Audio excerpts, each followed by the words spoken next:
So just for those who will be watching the recording and those that joined now, I was just welcoming everyone and thanking for coming together to support this wonderful cause.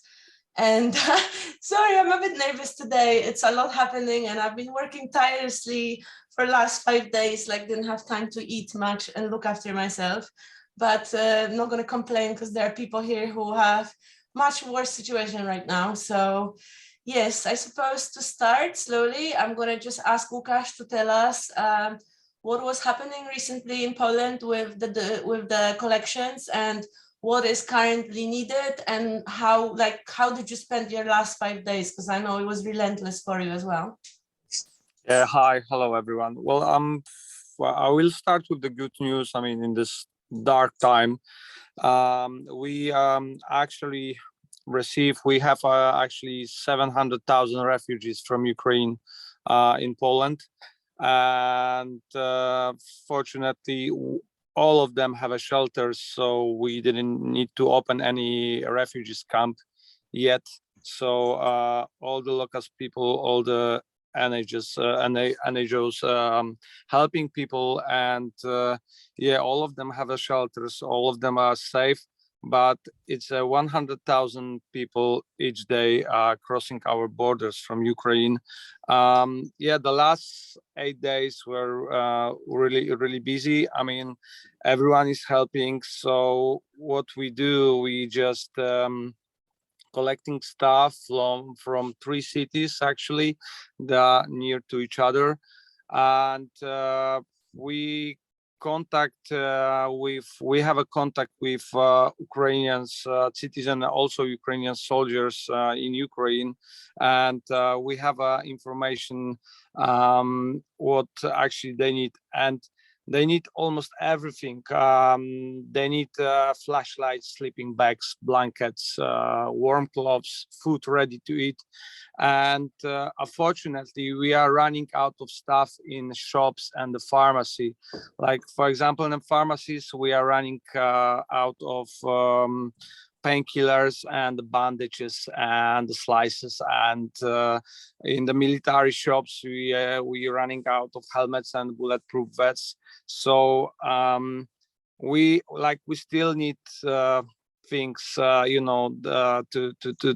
send us, and what I did for last 5 days was to collecting the stuff and put them to the big cars, and we drive to the Ukrainian border, and the Ukrainians or some Polish guys take them to the Ukraine. I'm going to Ukraine on Sunday night. I'm going to Lviv, and well, we also need the money for the petrol, because there is an amazing thing about Polish people, that they are all united in this bad times, but we feel like we don't have enough support from the government, which is quite funny. I mean, in the telly you can hear from the government that they are proud of Polish people, but we have this feeling like we don't have enough support. Maybe because we prepare for the war, I don't know, but as I said, most of the money is coming from you guys and from other countries, and also from Polish people, and we're trying our best, and we still have a food in the shops, which is good, which is great. We sent food ready to eat to Ukrainians, but we are running out of stuff, and like we need I have this feeling like we need the help every single day. Thanks, Łukasz. And just for I forgot to actually introduce you, Łukasz. He's not only working there on site collecting and transporting things. He's a TV reporter in Poland, and has been engaged in all kinds of social activists for a long time. So thanks so much for being with us. Just quick last question before we jump to speak with Dennis and Kate. You gave me amazing news about some wonderful deal that you managed to do for pharmaceuticals, medical stuff. So you guys are getting that tomorrow and delivering that on Sunday, is that right? Yeah, well, I'm very happy and very thankful for your help. As soon as I receive money to the bank account, we are going to buy all the medical stuff and also like sleeping bags and blankets. We are organizing. Well, that's the news. Anya didn't know about it because I just spoke a few minutes ago with the president of Gdańsk and Mrs. Dulkiewicz, and we are organizing the huge transport to the Ukraine, to Kyiv. And probably all the stuff we're gonna buy will go with this transport straight to the Ukraine. I have a meeting with her on the tomorrow morning. It's very important because Gdańsk as a city organized this transport. So we have a hope it's gonna be safe, and it will go straight to the Kiev. Of course, I will have all the receipts from our shopping, so I will send through to Anya, and the transport will organize probably on Sunday, on Monday. So I'm gonna be in touch with Anya and I let her know with all the details. Thanks, Łukasz. We will definitely update our audience. We'll send a follow-up email to show all the wonderful things we managed to sort out. So we'll be updating everyone all the time. Thanks so much, Łukasz, for being with us. I'm gonna say bye to you now. Feel free to stay with us if you want, obviously. But I know that you're very busy, so if you need to show off, just show off doing your reportage stuff and your journalism.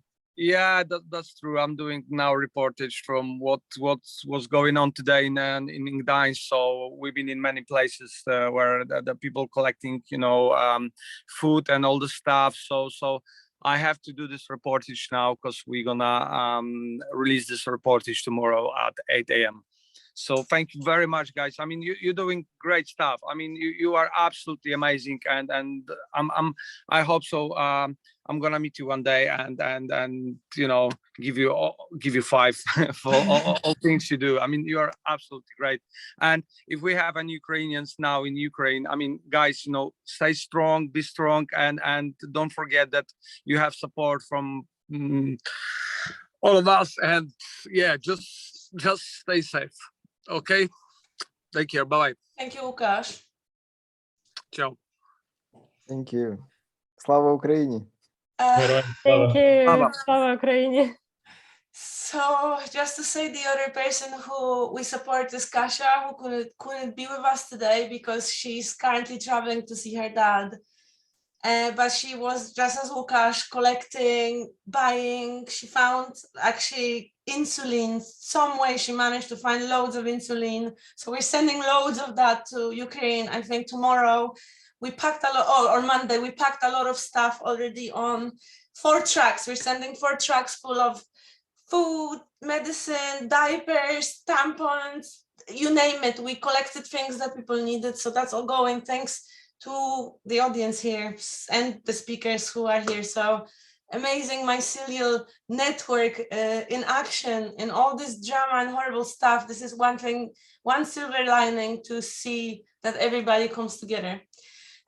So without further ado, I would like to invite Kate and Dennis to share with us what's happening currently, how can we help, what is needed, and just basically give us some update, guys. Feel free, anyone. And also, if there's any struggle with language, finding words, we have 3 people with Ukrainian. We can ask each other for help. So please share with us. Thank you so much. Hi, everyone. Dennis, do you want to start? Please, you first. And just tell us 2 words about yourself as well, because I didn't actually introduce the speakers today, because we're just running with this event very quickly today. Okay, so my name is Kate. I'm born and raised in Odessa. It's on the Black Sea, a wonderful historical cultural city. I'm a public relations specialist and Wikipedia editor and consultant. And however, this whole week I'm doing logistics and humanitarian help because I feel this is much more important, although I really need to focus on PR as well in the next few days to contact some journalists and media. But at the same time, right now, I'm in contact with the different humanitarian organizations in Ukraine.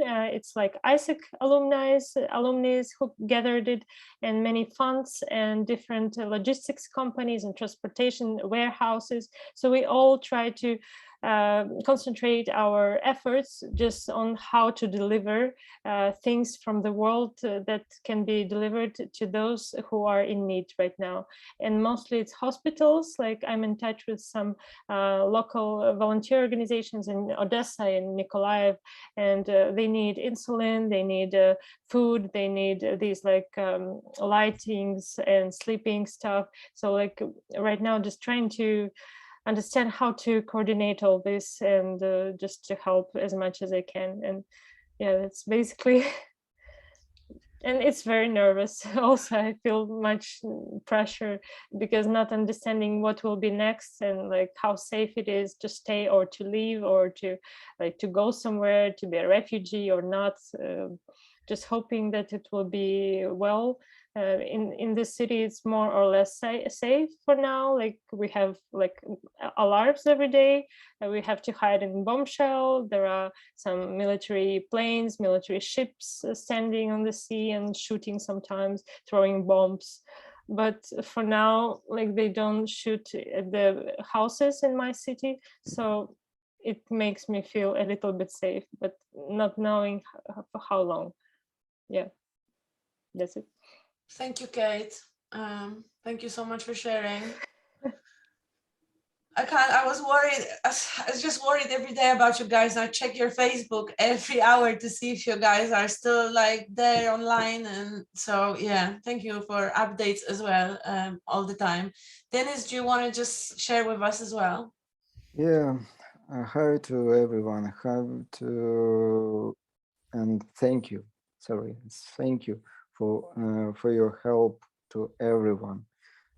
To every time when you think about Ukrainian people who right now in dangerous situations, who came to your country and you organize shelters and food and other stuff. It's more important for these moments than even be. I don't know. I was a little boy and I just listened some talks about how it was in Second War from my father, but I don't know when I be older and feel these terrible things. My name is Dennis. I'm founder. I'm co-founder. I'm not founder. You know, it's like a wave. Someone come, someone go. So this is Ukrainian Psychedelic Society. I'm a public speaker, scientist, biologist in the field of botany. You know, I sent succulents with Ukrainian spaceship to the Mars in 2008, 9, something like that. So I'm living and working in Kyiv. Right now I'm in Zhytomyr. Kate is my wife. She right now in Odessa. So as painter or like visionary artist, you can Google or have a direct link on my art. It's jungle symbol artwork.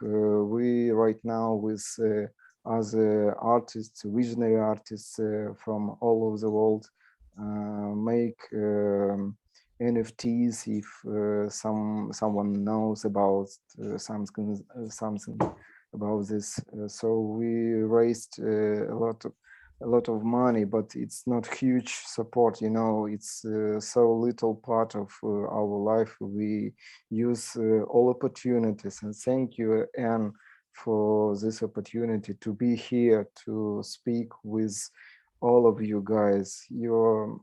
Thank you to all for being you. Thank you, Dennis, so much. And Oh, so happy to have you as a friend and have you here.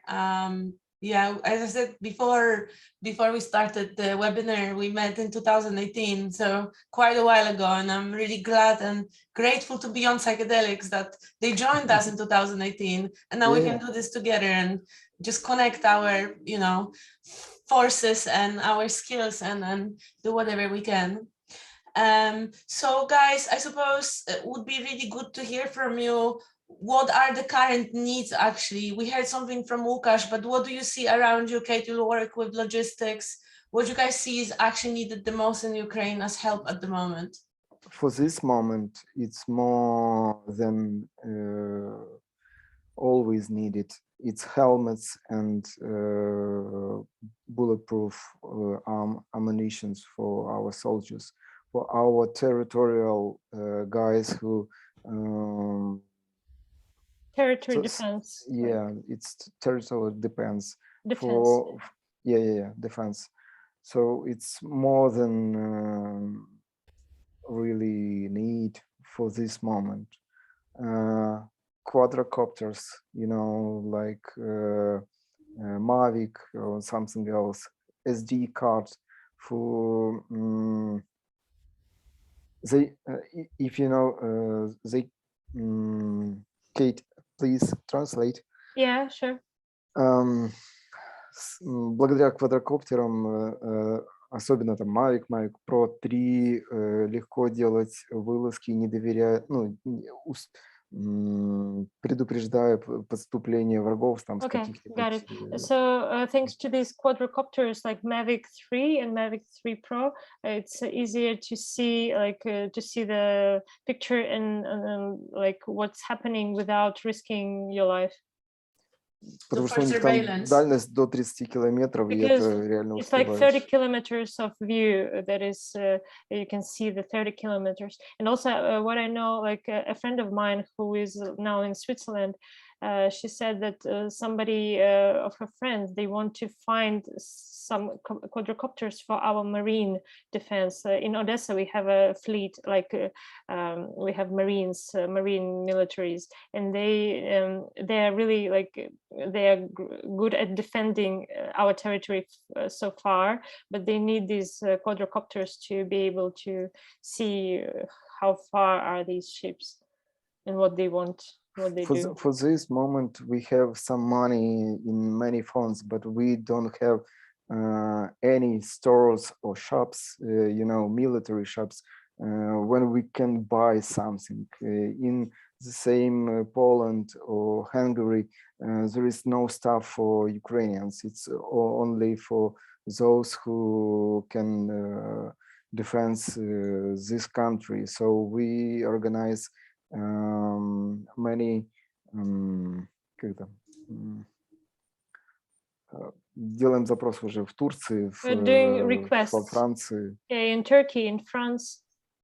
And also, like, regarding these bulletproof ammunition, as far as I know, there are different kinds of them. Some are they have wooden kind of stuff inside, which doesn't help actually. Like, you can get killed if you have just a sheet of wood, and if you have a sheet of metal inside, you can get killed, and it will just splash and it will hurt a person. So there are certified stuff that you can buy, and it's very important to get exactly the ones that really protect, and not some bad ones.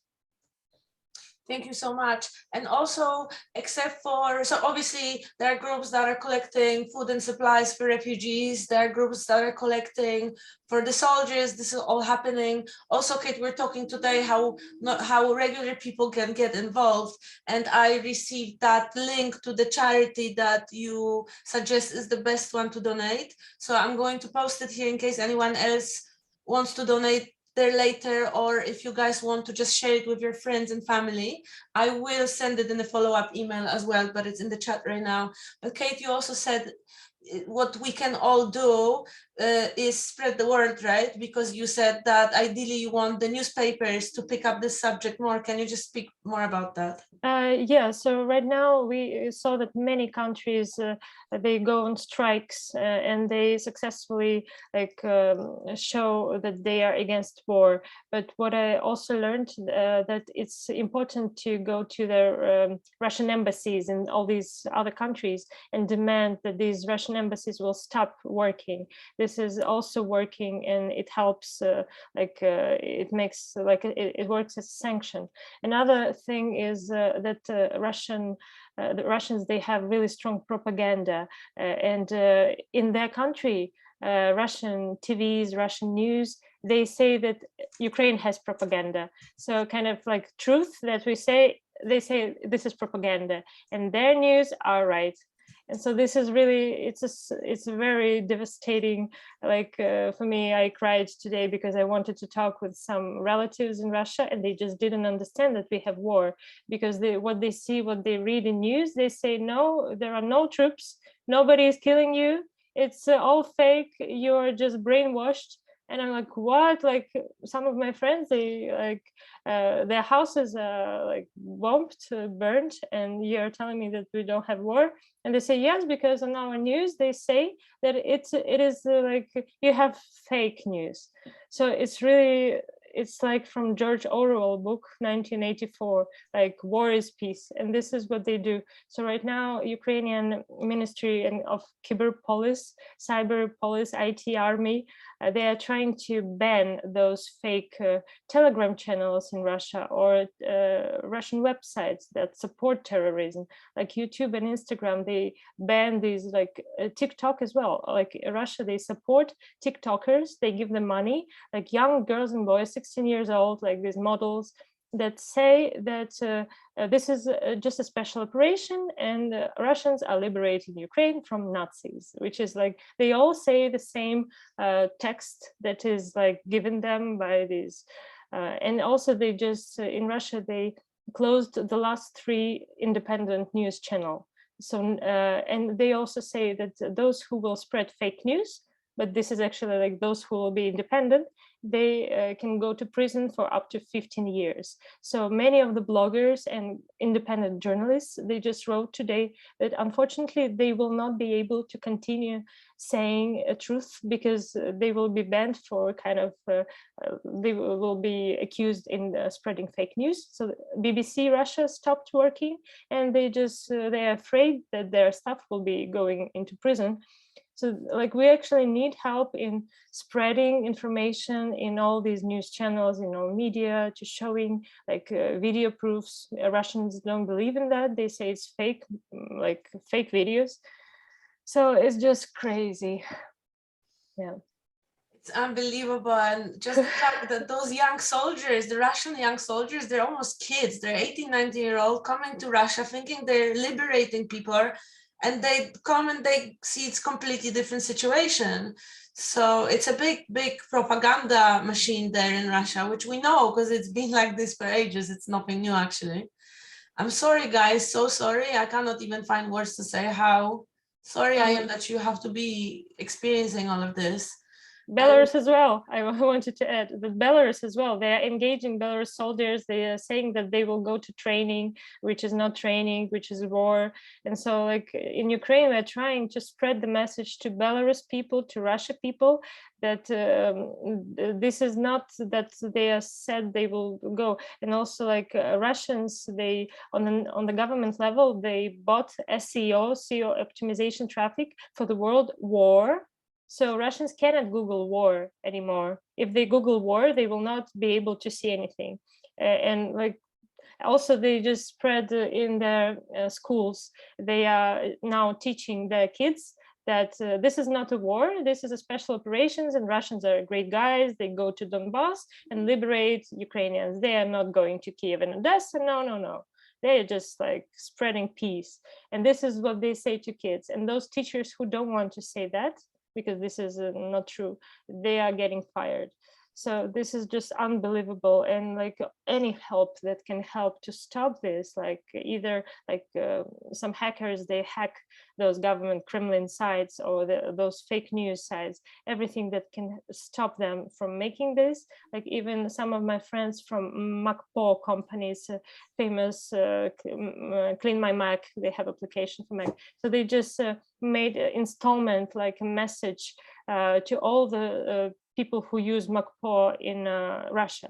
Like it's a message that says, find out the truth about war. So this is how they can help, like any meaning that can show Russians what is actually here. And also I've seen people going on Google and writing reviews of restaurants and Airbnbs and hotels and in Russia, and just writing what's happening in Europe. So that's another step. This is brilliant. But please be aware to all of you, don't believe to deep fake, because it's many deep fake you see, it's like from Ukrainians, it's maybe like in Ukrainian, it's but it's can be Russian propaganda. They also hack Telegram, like some people's numbers, and they send the message like in Ukraine. They can hack somebody's number and send the contacts, like get some information and like kind of spread fake through their network of contacts. Thank you for the warning, guys. Thank you so much for sharing. I'm not sure if there's anything to add. We covered quite a lot here, I suppose. I suppose we can move on to the next part. Thank you so much. Stay with us, please. Obviously, if you guys need to go, feel free to go anytime, but anytime you feel like sharing, just jump in and talk, because there's so structure to this evening tonight, but structure is flexible, and let's have a wonderful conversation together, considering the times we're in. So I suppose very good one to follow would be to talk to Yuri now from Heroic Hearts. Yuri, you want to talk to us about what happens later in Ukraine and mental health and what can be done. Could you just tell us quickly who you are and why are you here and what you can bring to this discussion? Thank you. Yeah, thank you. So I'm Yuri. I grew up in Kyiv in Ukraine. I left Ukraine when I was 16 to Canada to study mathematics. Ended up staying there and spent my career in tech startups. Built some of the larger ones in my career. Also built some of the larger scale tech-enabled mental health interventions. So I do have some background in building these kind of more accessible forms of mental healthcare that maybe can be provided in the aftermath.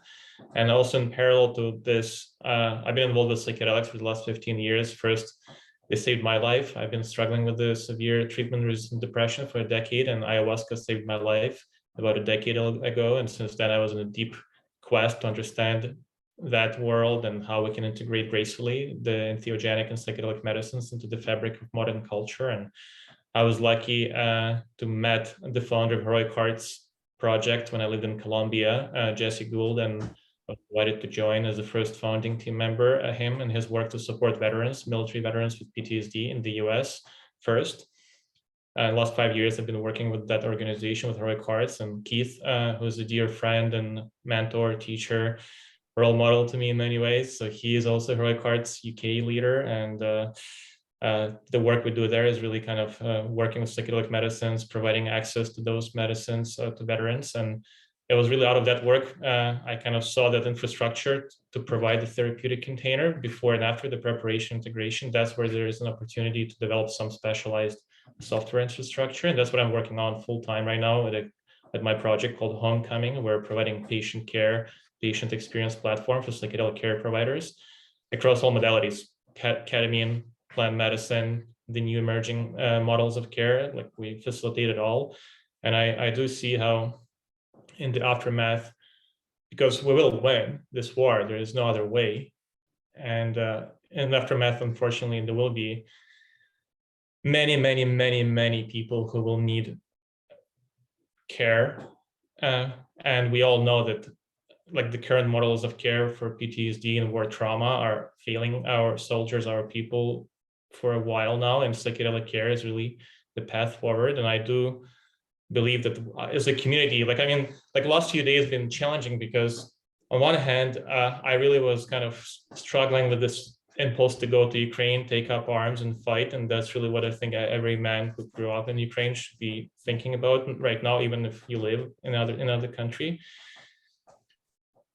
Also, I'm thinking, okay, is there a more impactful way, is there a more scalable way? And I think like we as a community, I as a person, I feel like if we can create an infrastructure with the use of psychedelic assisted psychotherapy to deal with the aftermath, to make sure that the hate that can be created as a after this, like it will not stay in people's hearts and minds and souls, and it will be not re-traumatizing them forever.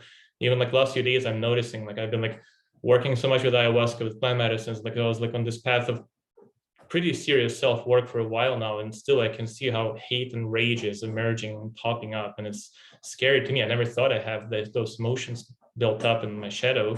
They are there, and I think it's especially important to heed to the lessons of plant medicines, to like of all the teachers and allies we have in that world, and lean into that and kind of engage their wisdom, engage the ecosystem of wisdom available to us through plant medicine and psychedelics, and work as a planetary community to address the trauma and build the necessary infrastructure, change the laws.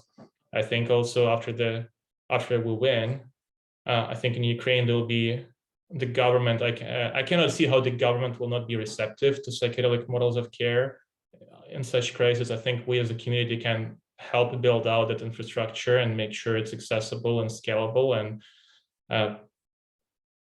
advance.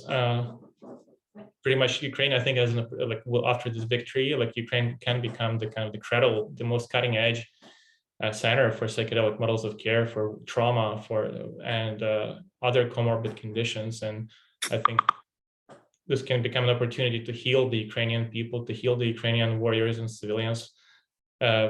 If we also build out that infrastructure, I think there's an opportunity to also create opportunities for economic prosperity in Ukraine by creating like care infrastructure for people from other countries to come to Ukraine and like get their treatment and create revenue flows for inside of the Ukraine, to create jobs and turn Ukraine into maybe the most progressive psychedelic care country in the world. That's, I think, one way to fight this as well, even though there are many other options too. I can add something to you, Yuri and Anya. Anya, you know Anton Marmol? No. No? Oh, okay. We have a Ukrainian Psychedelic Research Association in Ukraine. For this now, it's not registered, it's like NGO. We have psychiatrists, we have guys who support, we have veterans from atolls. So we, before this war starts, you know, this 9 days row. So we plan it in this month to register in March our NGOs to be a part of huge community of all over the world who provide psychedelic therapy for these guys or girls or everybody who needs this,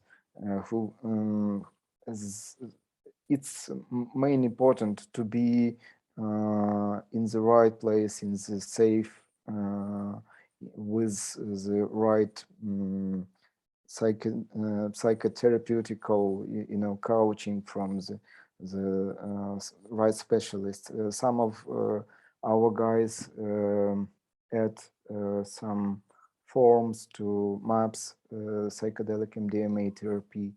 So probably after the war, it could be a great win-win strategy with you, all of you guys. So this is what I want to say. Thank you so much, both Yuri and Dennis. There's loads of hope there, and I suppose great way to follow up is to ask Keith to tell us from Heroic Hearts to tell us about bit about yourself and successes you had so far and work of heroic hearts. Sure, thank you very much. It's pretty tough to follow on from these three speakers. So, sorry. Can you hear me? Yes, so thank you for having me on. It's great to be able to be here and provide some form of support. My name is Keith Abraham, and I'm CEO of the Heroic Hearts project in the UK. And the aim of the project in the UK, because there's an American project and a Canadian project currently, but we here in the UK, our aim is to connect British veterans and emergency services veterans, so military veterans and emergency services veterans, to psychedelic therapy. We obviously can't do that in the UK, so we have to introduce these veterans to therapy centres elsewhere, so in Peru or Guatemala or Costa Rica or the Netherlands for psilocybin therapy. And the reason why this exists, the reason why we have to go abroad is fairly simple, is because it's illegal here. But the reason why it needs to exist was born out of my own personal experience, and Yuri has already mentioned about Jesse Gould is the founder of the charity in the US. He's a special ops veteran who suffered and found some great level of healing through ayahuasca in Colombia. And I pretty much have a very similar story. I was a combat veteran, a paratrooper. I served in Iraq and Afghanistan, and I suffered greatly. And again, it was alluded to earlier that really there's a great deal of options, at least in the Western world that I understand, a lot of options to treat mental trauma don't actually work for a lot of people when we think about SSRIs, for instance, or just on its own, some talking therapies. I don't believe that they are healing modalities. I think they're management tools, good as they are and important as they are for many people, can be life-saving, there's no doubt about it. But for many people, they don't actually work. And for many people, they actually make things worse, especially in the veterans community. And so plant medicines have given us a route out, given me a route out. And it was my personal experience that drove my desire for trying to offer this to the wider veterans community. Because I know how much we suffer, and that war is just madness, and it comes at a great cost that many people just can't understand. And unfortunately, the Ukrainian people and the Russian people as well are going to quickly understanding exactly the cost of that now, and the cost will rise. And I just wanted to speak briefly about, if you don't mind, I'll speak about a personal experience that may be of some insight. I'm just trying to provide some value here. One of the most important things that happened to me in Afghanistan was the reflection at the end of my operational tour in Afghanistan. We lost, in the 7 months I was there, we lost 10 people, 10 of my friends. The first 3 that we lost on one day, they were all under the age of 21. 2 days later, I had to carry 2 of my friends off the battlefield. One of them was under the age of 25. Young men do a lot of dying on battlefields, as we know through history, traditionally. I know that in Ukraine, there's a lot of women involved and fighting for the defense of their cities. It's incredible. But these young men, and we were all young men at that point in time, we have to witness that our friends are dying amongst us, and we have to deal with this trauma. And I came to the end of the tour reflecting what the hell I was doing in Afghanistan and why we were there and what we might have achieved. I won't speak about militarily or politically or anything like that, but just emotionally, what it taught me, what I reflected on, is that I began to understand that I was just an angry young man that wanted an arena to express that anger.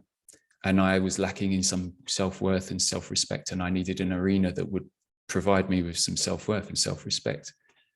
Misguided as that is and was, of course, but that's why I was there. And my point here is about compassion and forgiveness. Because when I looked at the other side of the battlefield, at the other end of the battlefield, all I saw was angry young men that were lacking in some self-worth and self-respect, and we just needed an arena to express ourselves. But unfortunately, through our lack of education or our environment that we grew up in, we chose to take up arms and kill each other, which is madness. It's nonsense. It doesn't achieve anything other than suffering. But they're just the same as me. I knew that they were just young men that were angry, and that, well, we'd invaded their country for starters. I mean, to think that we were the good guys that's misguided, if anything. But we're just young men trying to do what we think is best, and we all suffered, and we should be having compassion for ourselves, but for those other people that suffered and their families that suffered, for the lost ones or the homes that we destroyed while we were there. Yeah, I suppose I lost my track there, but I think what I'm trying to express is that the Russian soldiers, my wife is Russian, I fully support the Ukrainian people here. It's not like I'm siding Russia or the aggressors here, but we all deserve compassion and forgiveness, and it's just hell. And psychedelics, when the time is right, because I don't think that we should be feeding psychedelics to veterans straight off the battlefield. I don't think that would be particularly healthy or useful for anyone. But there might come a time and a place for a certain amount of those veterans where we can provide that level of care, or at least an opportunity to access that level of care. And so that's why we exist. It works. I trust the medicine, Yuri trusts the medicine, Jesse trusts the medicine. We've got great people in support of the medicine as well, because I know maybe Ros is going to talk more about that as well. But it's serious business, plant medicine, serious business, needs to be respected. But for so many of us, it works, and we are a good barometer. Veterans are a really good barometer for trauma. And if we can get ourselves sorted out, if we can hold down jobs and stop killing ourselves through suicide, hold down jobs, hold down relationships, which all go out the window through trauma, relationship breakdowns. My relationship breakdowns were as traumatic as my war fighting experiences. And they came about because of my trauma, my war fighting experiences. Now I got a wonderful wife and a home and a job, and I'm in a position of strength to be able to support other people, all thanks to hard work with plant medicine and ayahuasca. So I'm very grateful to be able to do that. So I think I've spoken enough. So thank you very much for your time. You guys in Ukraine, you're in my thoughts. Obviously, if we can ever help more than what we're doing tonight, please, I'm sure you can get my email. Thank you. Thank you, Keith. Can I add some to realize to all of you, to imagine the extent of the Russian losses in this week? The greatest losses in Afghanistan, 2,343 people. It was in USSR in 1984. That it means every day in Soviet Union army average loss about 6.4. For Ukrainian destroying an average, it's every day 1,285.7 per day. It's a terrible thing. Yeah, and sorry to jump in there, Dennis. Those numbers, as I said, through my career, I lost 16 people. I lost 10 in one tour. The numbers that we're talking about and what it did to me and my friends, and I'm a seasoned combat vet, but I mean, there's no two ways about it. I've played my role in war, but these numbers are just unbelievable. The amount of, it's unbelievable. So my heart also goes out to them as well. It's quite unbelievable. I even don't have any emotions or crying. I cry first day, third day when I realizes people, they don't want to be die. You know, when today in Russia, official military gathering all resources, human resources, the guys, the men, the husbands not want to die in Russia because Putin won't. They don't want. They need to escape, but the Russia right now is like железный занавес. Like iron wall, kind of.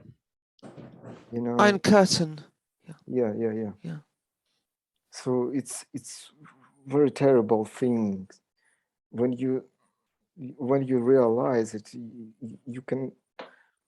I don't know how to say. It's terrible. But thank you, Kate.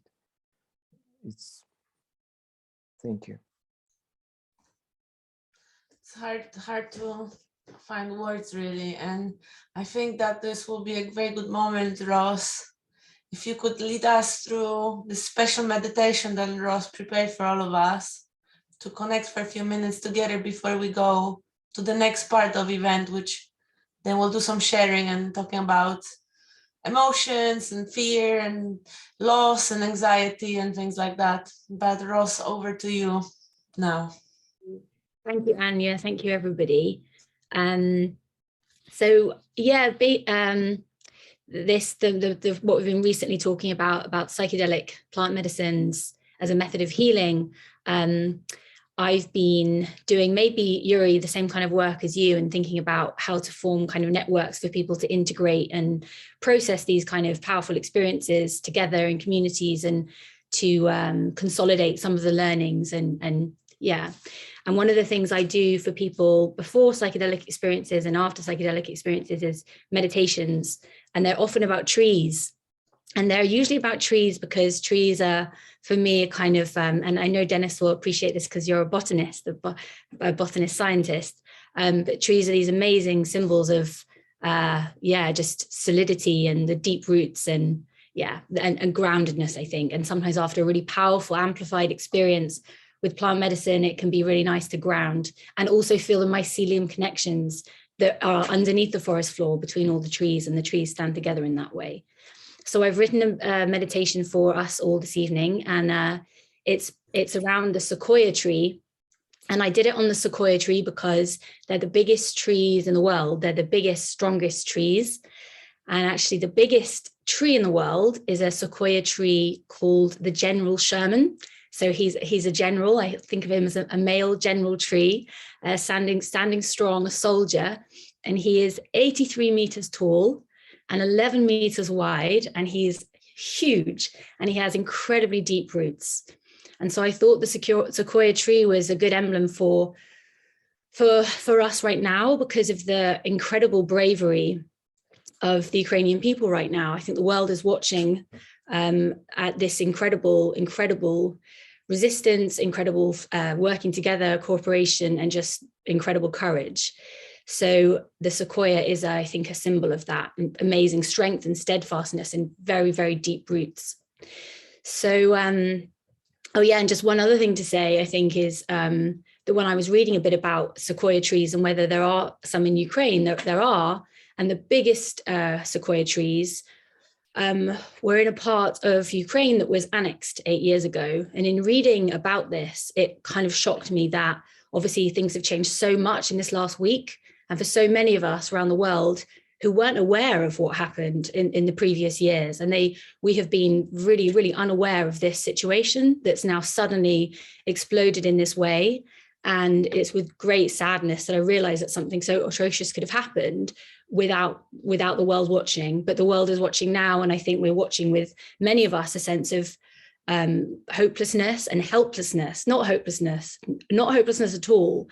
There is hope, but we feel helpless, and we feel like, what can we do? And we feel that it's awful to stand by and watch this happening to a country and to these people, and not to be able to protect as much as we want to, and defend and stand with you fully. So this meditation is just an offering of a way we can stand together, at least for a few moments together now. So if you would like to close your eyes, if you feel that you can, if you want to, or you can keep your eyes open as well, you can just lower your gaze. And it's just going to be a few minutes long. So just get comfortable. Yeah, and then we'll begin in a moment. So I'd like you to imagine a giant sequoia tree, and I'd like you to imagine the trunk of this tree, enormous trunk, and imagine the bark, this thick, thick bark. And I'd like you to imagine that you're walking over to the tree and you put your hands on its bark and you breathe with the tree for a minute. So you just slowly breathe in. And as you breathe in, you're breathing in the tree's out breath. And when you breathe out, your out breath is the tree's in breath. So breathe together with this tree, this huge tree, breathing in from the tree and breathing out to the tree.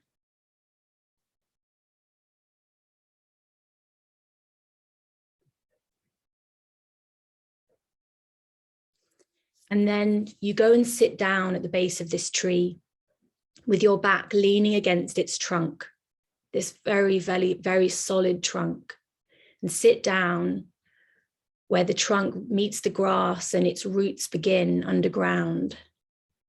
And you're going to merge with that tree trunk where the roots begin. So feel your trunk of your tree, your torso. Feel yourself merging with the tree. Your torso becomes the trunk. You merge with the tree trunk, and then imagine that from wherever you're sitting or you're touching the floor, so your sit bones or your feet, imagine that there are roots going down from you, down through the ground. Imagine the roots going deeper and deeper, and feel the solid, steady stillness of this root. You're anchored in safety, and you're anchored in wisdom of this huge old soldier tree. And feel that you have strong bark around you, keeping out anything that might harm you, keeping in all of your goodness, keeping you safe and protected. And breathing in through your nose, imagine that you're breathing up from your roots. So breathing up through your body, up to your forehead. Feel your forehead as the crown of your tree. And then breathing out through your narrowed mouth, so you can make your mouth into a kind of smaller shape and breathe slowly out through your mouth. And as you do that, imagine that you're breathing down from your forehead, back down through your body to the roots. So it's a breath of breathing in through your nose, breathing up from the roots all the way up your body to your crown, your forehead.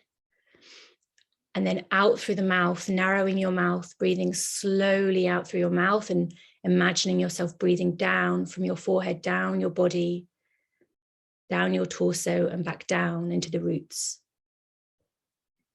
And do one more of these breaths. So breathing in through your nose, breathing up from the roots, up through your body to your forehead, and breathing out through your mouth slowly, and send the breath back down through your body to the roots.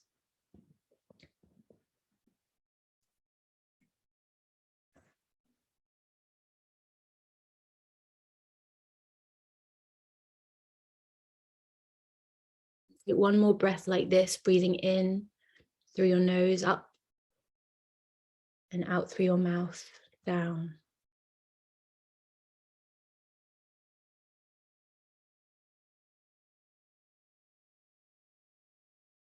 And then imagine that the roots of your tree, this great sequoia, deep, deep roots, are interconnected with the roots of all the other trees around you. So the roots of the trees are connected together by the mycelial network, tiny fungi, mushroom strands that keep the forest connected, sharing resources, sending nourishment to those that need it, sending warning signals to the whole collective so that they stand together. They stand as one, Whenever there is a threat to the safety of any one tree, they stand together. They are one for all and all for one. So first of all, feel your tree roots connected in solidarity to your closest friends and your loved ones, wherever they are, your inner circle. And you can take a moment to think of their faces and send them your love and feel the connectedness between you all.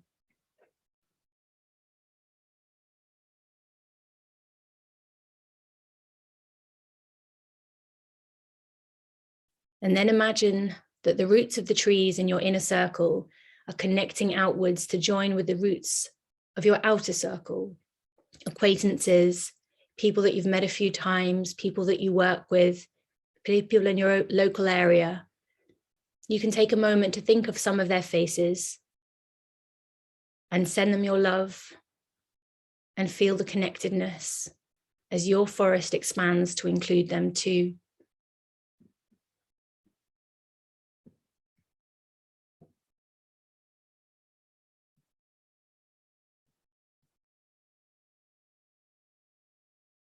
And then around this expanded circle, the people in your whole country, all of the people in your country, all their tree roots connecting up, one forest together. And then connecting to the other forests, each country in the world, another forest, and all these forests connecting up at the roots, a global forest. And the global forest sends its huge collective love and strength and resources, solidarity, integrity, our voices and our actions, all to the people of Ukraine, our friends who need our help right now. Feel that huge network, including all people, sending all of that to the people of Ukraine.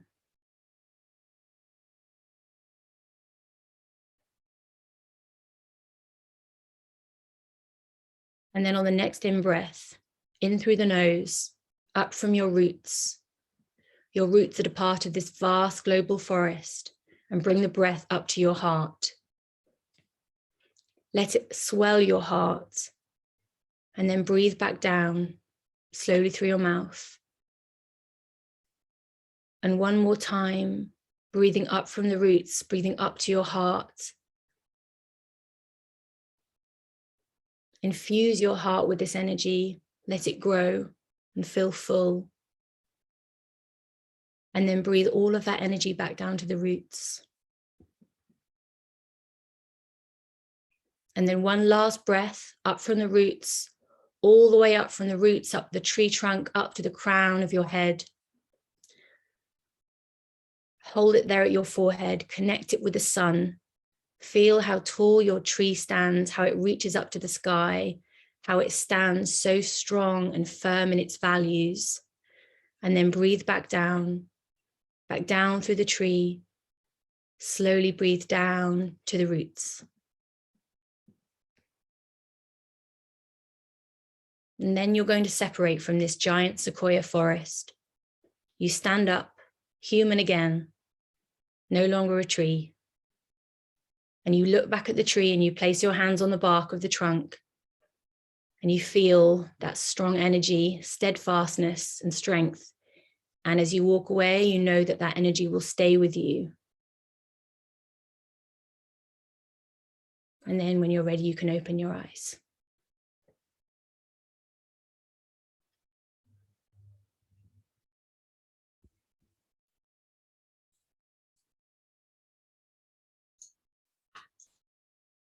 Thank you, Ross.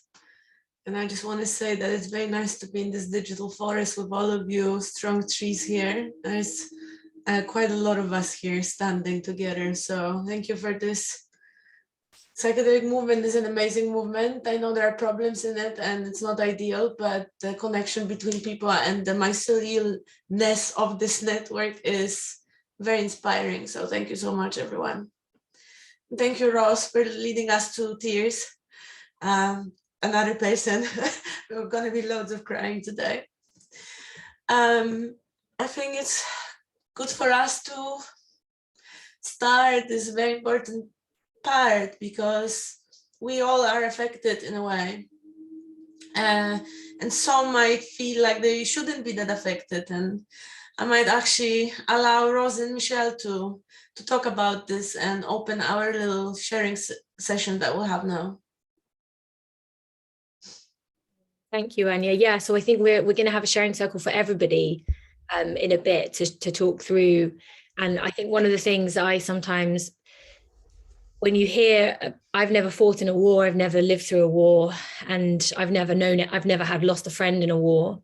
And so when I hear other people talking about these direct experiences, you can feel like it's hard to share your own reactions to this because it feels like it's insignificant or it doesn't count because the suffering of other people is so much greater. But we wanted to have a circle for anyone that wants to share that's here about how this is affecting them, because it will affect us all in different ways and it's all valid. And it's so important that we do have a chance to share and that we can say what it's been doing to us this last week, because, you know, all of our own wounds will be reactivated and the things that we're struggling with don't go away, they will be amplified. And it's even more important to share about how we're all affected individually at these times. So I guess, Michelle, how are you affected by it? Like, yes. I suppose what I'm struck by is just this sense of, you know, because like Roz, I've been working with psychedelic guided sessions and how so much of the prep around these sessions is going into the dark places, you know, like going into where the struggle and the pain and the suffering is, and thinking about that and our place in the world and how we can, you know, all of it being accepted, like the way we prepare people, it's like all feelings, there are no bad parts, you have to allow it all in. And I think, yeah, that there's a sense that we like Roz, you know, I've not been in a war, and listening to your sharing is incredibly moving, and I feel like, you know, I've not suffered in any ways that compare, but I witnessed, you know, by working with people with depression or anxiety, I see their suffering, and it's, you know, the wars are in so, you know, so inside, so outside, you know, that the archetypes of the suffering is it's something we all know and we all struggle in different ways. So I think there is something about being able to be vulnerable and share that vulnerability together, and the real strength and courage that it takes to be vulnerable together. And I suppose what I've perhaps this event has really got me in touch with how real this is in a way that it just feels unconscionable. And so my sense of holding and guiding is perhaps I'm feeling quite vulnerable, I suppose, is what I'm saying, and I want to invite others to share that, and that we can all hold each other together through this, because I think this is the only way we will get through something like this. So it's how we can be that forest together. So I'm just putting my hand up to saying, I'm feeling quite vulnerable right now. So and invite others to say how it's impacting them. I'm happy. Thank you, Michelle. I'm happy to share quickly next, but just before I do, any of our speakers want to share afterwards, let us know. And also, likewise, everyone in the audience, if you could just raise your digital hand, that will be a sign to us that you want to share, and we will add you to join us on the screen and allow you to share very soon. So I'll just say very quickly, I am Polish, but I also have Ukrainian roots, and I also have Russian roots. I think equal, but I obviously was born, and I lived in Poland until I was 18, and then I'm in London for the last 20 years. But what it activated for me is like hearing stories from our grandmas from the Second World War, when Poland was attacked, and when nobody helped us, nobody at all, no country stepped in, and how, the most horrible things, how slowly Germany took over and Russia as well, and they were just killing people. So it's a quite traumatic one. My granny was always telling me a story about her dad being shot in front of her eyes by Russians, and I grew up with this image as a kid always, and this is what it activated, because feeling really loads of compassion to people in Ukraine and seeing the sanctions and digital help from people, it's great, but just seeing that they're just pretty much left alone to fight is quite triggering, because it just is the history that's repeating itself. So that was the tears, but silver lining is that I was really frustrated, and me, Michelle and Rose were just raging on our little WhatsApp chat for like a day, and then somebody said, you guys should just do an event and raise some money, and we said like, yeah. And now we've been just doing this event for last 4 years, for days, and actually all this anger and hopelessness and sadness was transformed into some kind of adrenaline, because now we're helping people. We raised so much money, guys. This money in Ukraine and Poland is 5 times more than in UK. This money can buy loads of food. It can buy loads of equipment. It's incredible what you guys done. And I feel so hopeful and so inspired by you all coming here. I just want to thank you so much to everyone who's here with us tonight. So I, oh yeah, we're not supposed to say sorry for crying, so I'm not sorry. And if anybody wants to share more from anyone from the speakers want to share before I give it to our audience? Go on, Yuri. I would like if, okay, yeah. Okay, go, up to you, Kate, and then Yuri. Oh, no, Yuri is first, please. Okay. All right, I'll be quick, but it's just want to say that it's very similar to what you just said. It's like these stories from the World War II, like being reactivated. I grew up on these stories. I'm from Kyiv. My grandma was telling me the exact same stories of the first day of war at 4 a.m., June 22nd, how Kyiv was bombed. It was exactly the same. And just to help this, like that, what you said is just this, like watching how Ukraine is fighting this war, like physically alone, and nobody can step in. There's something extra intense about it. It's just like seeing this, I don't know, like nerdy high school kid who's been beaten up by like this like thug bully, and everybody is standing a few meters away and like just watching them being beaten to pulp. And the crazy thing is like they're like fighting on, and it's just like such a unique story of the warrior spirit and the fight that's nobody has expected it. Like I don't think too many people in the world expected that this would be still going on. And I think it's like this whole like, yeah, I never thought like the rage is just like, it's the intensity of it is just so consuming. I've lost, like I'm half Russian, half Ukrainian. I spent so much time in Russia growing up, like going for summer, like with my grandma there. And I've lost like a lot of family members, like not physically. I mean, I severed my ties to family members in Russia after like some conversations this week, because they actually believe that this is a just war. They do, like the propaganda is so profound there that they do think that I'm a Nazi because I support the Ukrainian struggle in this war. They think I'm a legitimate Nazi, and they don't want to talk to me about it anymore.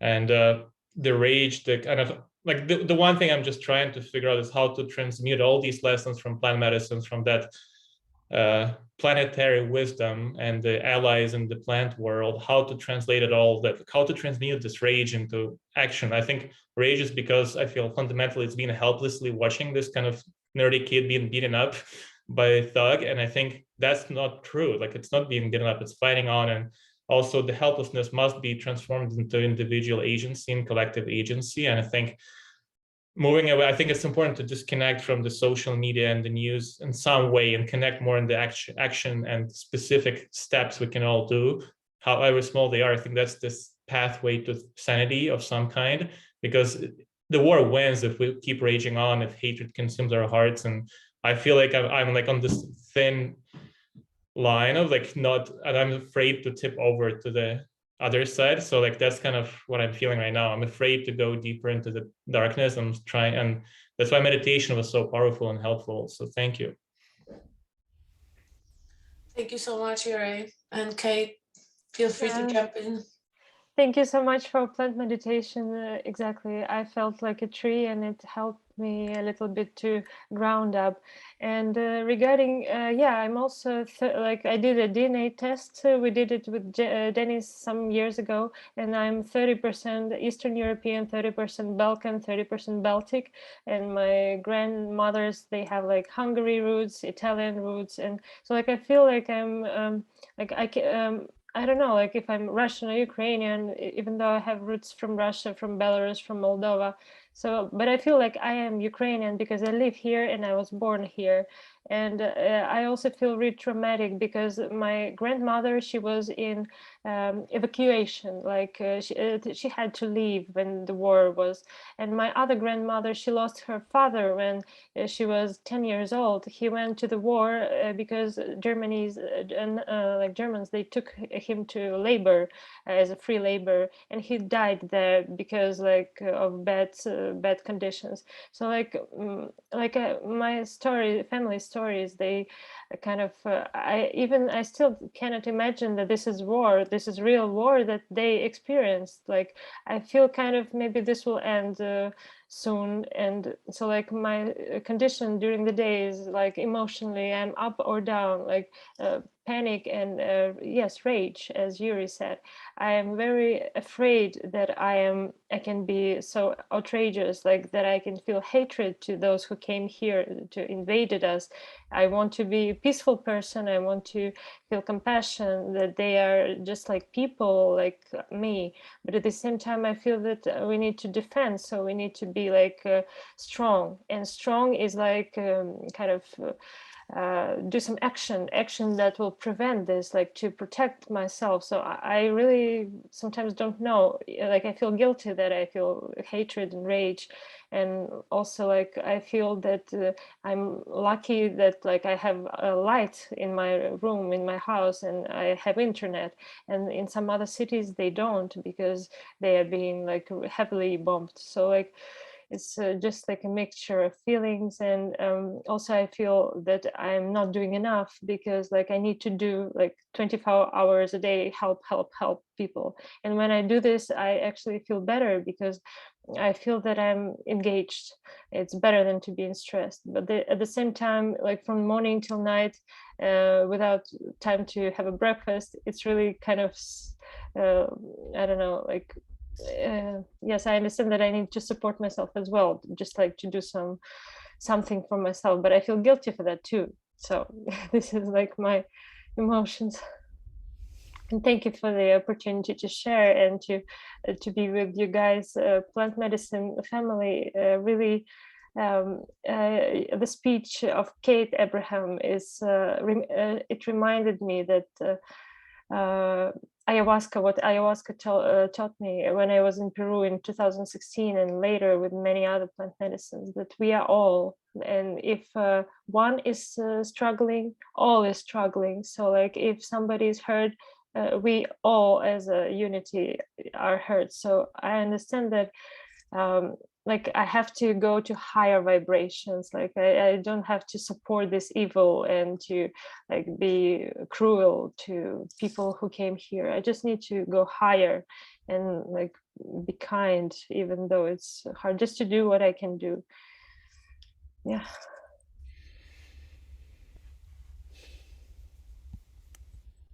Thank you so much for your sharings. I think yeah, it really is an amazing thing to be able to just witness each other and hear each other speak in this way, and that we can't fix anything or make anything better, but there is something about just being able to have this together. And I think you're right that we are a plant medicine family. We are a family together.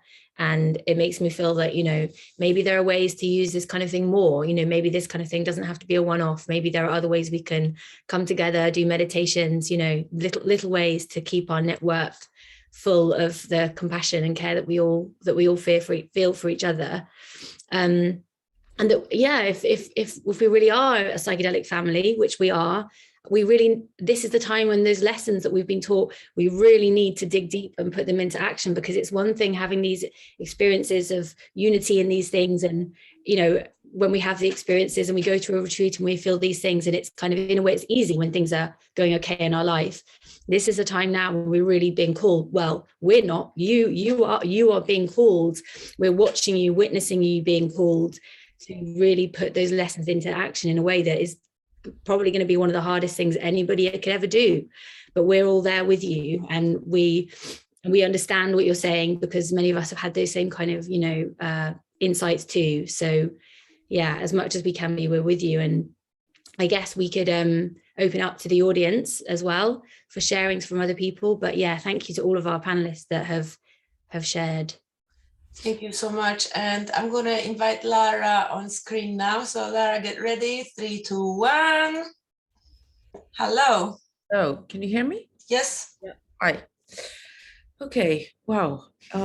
That's very beautiful gathering. Thank you, Anya, for organizing it, and really needed. I'm feeling very affected by this development. Really hijacked. I can't do anything else but watch the news, try to manage myself. You know, how much of myself do I invest in this, and how much do I try to stay stable?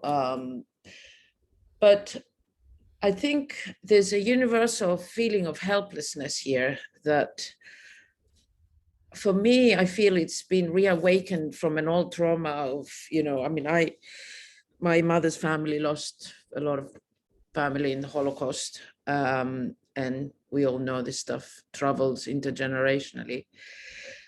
And when I did my work on this with psychedelics, you know, the first thing that came to me was, why didn't anybody do something? And I was guilty. I wasn't even born there then. But I felt the guilt because I felt nobody did anything. So I've been thinking a lot about this, you know, what is it, no-fly zone, and, you know, more help. And what is the right thing to do? You know, if I had to make this decision, what would I do? You know, because I hear the cries of people in Ukraine say, close the skies. And then the Western leaders saying, no, because we're all going to be in a war if we do this, you know. And my mind is just going crazy, you know, what should we do? And then now I'm sort of comforted by the fact that, you know, if we don't engage in this world, at least the West is a safe place for Ukrainians to come and live while this is going on. There is at least a safe place somewhere. Whereas in the Second World War, there wasn't, you know, the whole of Europe was hijacked by this Nazi movement and all these horrific events that we all know. So anyway, that's one part of what's going on with me. The other thing that I find quite extraordinary, my family came from a place called Lviv, which is very much in the news right now. I have never been to Lviv. I don't know how I'm not at the door there already. I mean, I'm really want to go and do something. It's just very bizarre for me to just watch the city in the news being shown around and people speaking from there, and how, you know, it used to be a city where people had to run away from, and now it's almost like a cradle of safety. So yeah, a lot of, just a lot of it. And I read somewhere this really weird thing that Putin is consulting with a lot of psychologists, and he is aware that most of the Western world will be triggered by this war, and he's counting on on us being weakened by this. But the effect is opposite. I see people are very, very strong by this situation, and, you know, especially Ukrainian people. I mean, it's absolutely extraordinary, the spirit of the Ukrainian people in the face of so much danger. I am really in awe of all of you over there. So anyway, that's it for me. Let's hear from some other people. Thank you very much. Thank you, Lara, so much. And my friend today said something that fits what you said. She said, he's trying to hold our emotions hostage to Putin, but we'll not let him because we'll unite and win because we're stronger than him. So that was something that I really liked. Thank you, Lara, for sharing. I'm gonna bye, see you later. And I'm gonna now ask Pristina to join us. So get ready, and 3, 2, 1. Hello.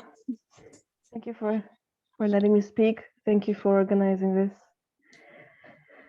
Oh, yeah, I've really deeply received all of you speaking tonight. My heart is beating really fast. I've been on a roller coaster. You know, the pendulating from trauma to hope, like all of us. So I'm from Romania, and I mean, I've never allowed myself to watch so much, to follow what's going on, because I'm generally a very sensitive person, and I know that this kind of stuff really gets to me. But I've been really doing my best this past week to try to let in as much as I could handle and try to really understand and search into the history and dig deep into, like, you know, I'm a therapist as well, trying to unpack, you know, the psychological aspect of the situation individually, collectively, you know, in terms of our existential nature as human beings and where this might be stemming from. And it's just like one of my clients came up with this image of, this is just the top of the pimple that's now just being erupting, but this is just a symptom of a much deeper underlying systemic intergenerational deep down into, like, the whole of humanity's neurosis, you know, on an individual and collective level. Like, it's not just Putin, it's not just the West, it's like all of us. It's to do with our divided nature inside of ourselves, with each other, with life. It stems to our separateness from cosmos and spirit, and it's like all of it. I'm feeling it in my body, in my whole soul, in, like, past, present, future. And yeah, what am I doing? I'm trying to process it all. I'm trying to be present and try to breathe through it all, and try to use whatever techniques and tools I've learned over the years for trauma resolution. Like, you know, if I need to just shake my body if I need to, or things like that, are really, really helpful. I can recommend, you know, because if trauma gets stored in the body, it can cause more damage. Just anything to help myself stay available and present and open and awake as much as I can, as someone said earlier, to keep our vibration high, to go beyond these games, these things that no longer have to define us as human beings, because we have to learn those lessons, and we have to learn them now, because otherwise we end up just destructing ourselves. And we're much better than this. I really believe in that, you know. I've seen enormous transformation, and I also see how difficult it is for some people to hold on to hope right now. And so yeah, it's just a lot. I don't want to take up too much space because I have so much to say, but thank you for letting me speak. And also, just one more thing. If my great grandmother didn't run away, like they had to flee, they had to be evacuated from their hometown, while she was pregnant with my grandmother. She gave birth to my grandmother when they were like hundreds of kilometers away from their city. I wouldn't be alive today if it hadn't been for the courage and bravery of my great-grandmother. So yeah, let's continue to be courageous. Thank you so much, Christina. Super powerful words. And also thank you for the tip, because we all need to look after ourselves, our bodies, and stay sane and use all the techniques we have now to keep calm and not drag ourselves to more damage, basically. So thank you so much. Very important, profound words for me today. Yeah, like shaking really helps, even just 5 minutes, every day. Just get it out of your system, honestly.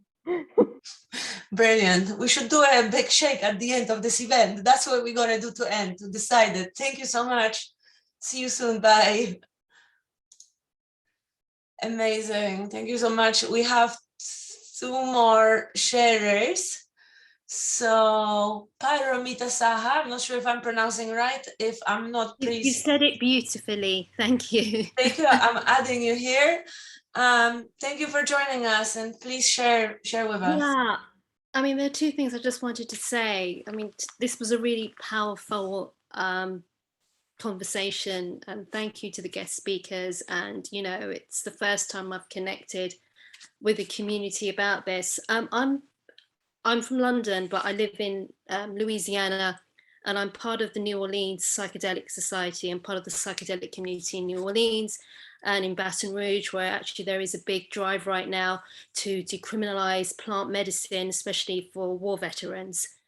And I think it's been a very funny time, because now we're just coming out of Mardi Gras, and it was kind of weird for me seeing New Orleans has been through so much with hurricane, natural disasters and what have you. And, with the pandemic, all these pictures of Mardi Gras juxtaposed with the horror of what was going on in Ukraine. And I know the psychedelic community here are very, their hearts and minds are with Ukraine right now. What can I do to take back to my community of what we, how can we, be part of this wider, psychedelic community in trying to alleviate the suffering that's going on? That's my sort of, what can I do on a very pragmatic, action orientated level? Because I really do believe, as someone who has lived all around the world, that local is global. What happens on a local level affects what happens globally. So that's my sort of big, that's what I'm thinking about right now. And I just wanted to I was thinking about Carl Jung as well, and what he said about the undiscovered self, and this is the time, where, looking at how psychedelics can play in not only discovering ourselves, but also how that can be used to combat the ideological fanaticism that we're seeing in Putin as well. So those were the things that are on my mind right now, in terms of what to do on a sort of local level and on an individual level as well, that can translate on a global level to help people in Ukraine. Thank you so much for sharing with us tonight. Wonderful to hear from you. And God, yeah, we all have similar thoughts right now. So let's see what we can figure out globally together. Thank you so much again, and I'll see you soon. We have one more person to share with us now, Justin. So Justin, get yourself ready. 3, 2, 1. Yeah, I also feel nervous, like my heart is beating fast, and I'd like to speak about the past and also the present. So I feel, thank you for organizing this beautiful evening. I also feel very touched by sharings. So all of my background, going back 3 generations, is East European Jewish, and my ancestors came from Lithuania and Poland. So it's also true that if one of my great grandmothers hadn't escaped, then I wouldn't be here, because some of her siblings were killed in Lithuania. Thinking, and I've been learning Yiddish in recent years and feel a strong connection to my ancestry. To speak about the present, I just want to say, first of all, I have friends in Ukraine, Russia and Belarus, including through freedom dance, which is a conscious dance, movement similar in some ways to 5 rhythms.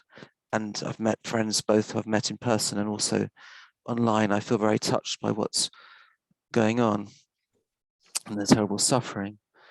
I kind of feel selfish to speak about my own fears unless I know that's not selfish. I'm here just to say I'm in London.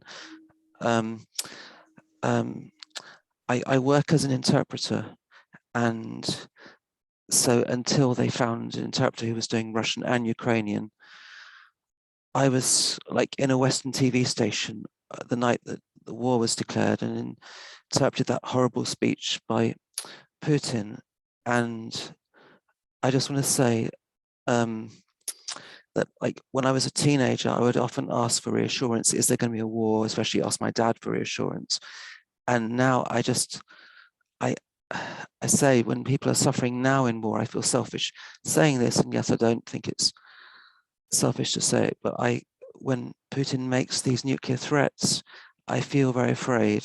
And I also feel hopeful that such horrors won't happen when I hear, about what I hear about possibility of fast change in Russia and what people are saying tonight and so on.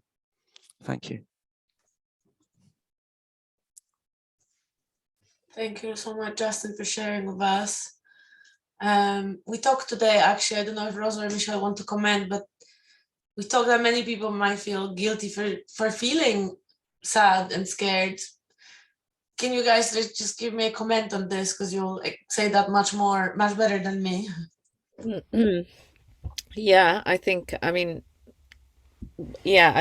there's something, isn't there, about this sense that we feel that our own fears are diminished, and you have every reason to, with that intergenerational history to be activated and to feel that fear.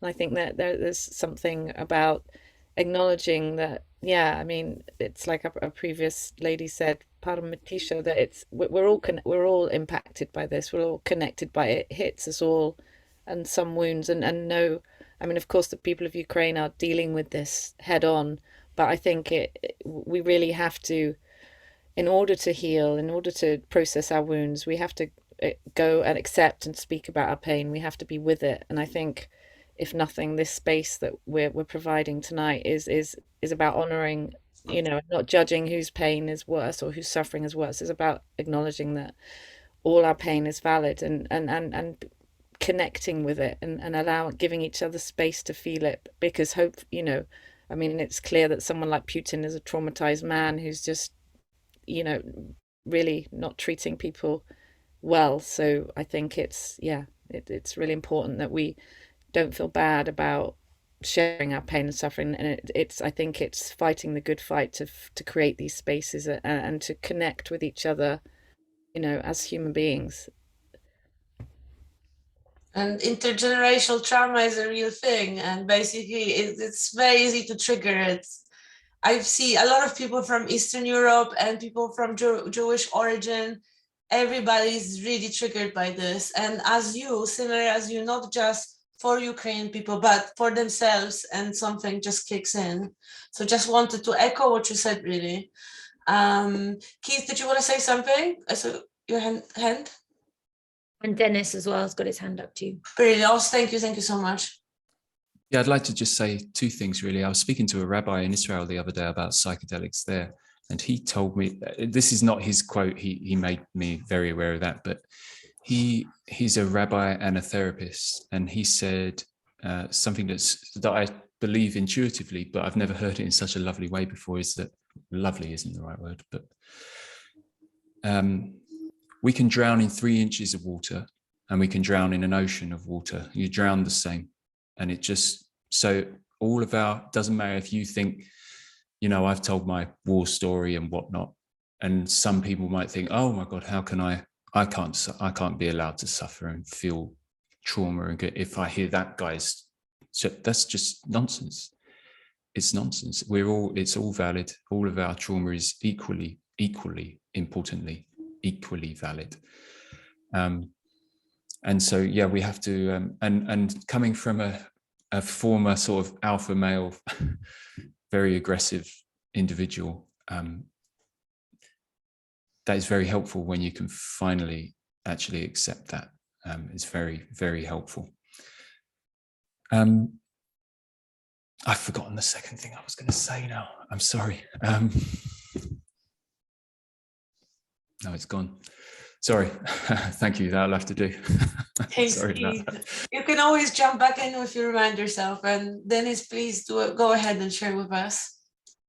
I want just to say, sometimes I think about myself, asking myself, is it the hardest exam in my life to be, how to be a human, how to be responsibility, to be compassion, to be brave, to be strong, but not to lose how to love, how to be compromised. You know, is it really I need this, or all of these guys who invoke in this? I don't know. I just it just my thoughts in my head. Is it hardest exam to be a part of human who realized that we are all together one? But I don't have answers. But it's very difficult to me in these days to realize how to support, how to love, how to be strong, how to be angry. And sometimes it's very important to be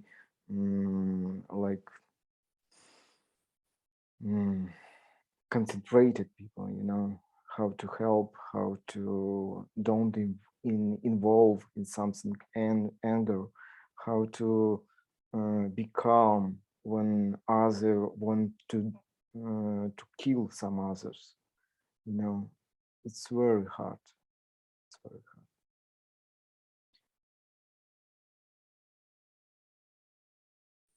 Thank you. Thanks, Dennis, and sending you a massive hug right now, and lots of love. And Kate, please go ahead. I also wanted to add that seeing my grandmothers, which like experienced war when they were kids, I noticed their fears, which I could see when they say something, like how they behaved, their tensions in their body. I saw that they are influenced by that experience. So right now, these 9 days, I very much hope, like I'm trying to, for myself, I'm trying not to change, like I'm trying, I want this not to change my personality, so that I will not be scared when I grow older, when I become a mother. I don't want to be scared and afraid, and so I just want to be like I am, and because I know, like I'm familiar with meditation and stuff, so I hope that it can help me, but at the same time, I'm not sure, because this is unconsciously how people change. So I understand that it already influences me. So this is like some thoughts. And already influencing your potential children, if you're planning any, which is just unbelievable, really. But thank you. And I see, Keith, I think you've reminded yourself the rest of what you wanted to share with us. I have, yeah, I won't take up too much time. My dear friend, many of you will know the name, Simon Ruffle. He sits on our Heroic Hearts Advisory Board, a wonderful human being, and his team, all wonderful human beings, great scientists. Reason why I mention his name is because late last year, maybe October or September, something like that, his team and he released a paper into the study of the effects of ayahuasca on essentially what we are talking about here, which is ancestral trauma, and the very real impact that it can have on releasing ancestral trauma.